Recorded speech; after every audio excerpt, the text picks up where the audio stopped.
আমরা চলে এসেছি যশোরী জংশনে, আর সেখান থেকেই চলে এসেছি দেওঘর।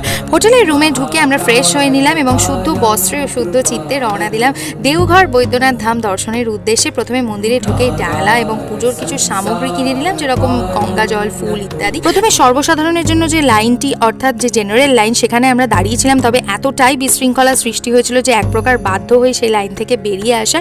তারপর গেছিলাম ভিআইপি লাইনে, আর এটাও নেহাতি খুব একটা কম নয়। প্রচুর রকমের পরীক্ষা এবং প্রচুর রকমের খারাপ পরিস্থিতির পর প্রায় 7 ঘন্টা লাইন দেওয়ার পর ফাইনালি আমরা মন্দিরের ভেতর প্রবেশ করতে পারি, মহাদেবের দর্শন করতে পারি। সবকিছুর পর বেরিয়ে এসে এটাই বুঝতে পারলাম যে মানুষের ইচ্ছা শক্তি এবং ভগবানের আশীর্বাদ, এটার থেকে বড় আর কোনো কিছুই হয়তো হতে পারে না। সবকিছুই যেন এর কাছে নগণ্য হয়ে পড়ে। মহাদেবের দর্শনের পর মাতা পার্বতী, মাতা মনসা এবং বজরংবলীর মূর্তিতে প্রণাম করে আমরা মন্দির থেকে বেরিয়ে এলাম। সামনে একটা দোকান থেকে কিছু মিষ্টি খেয়ে নিলাম, আর দুপুরে লাঞ্চের জন্য নিয়েছিলাম ডোসা।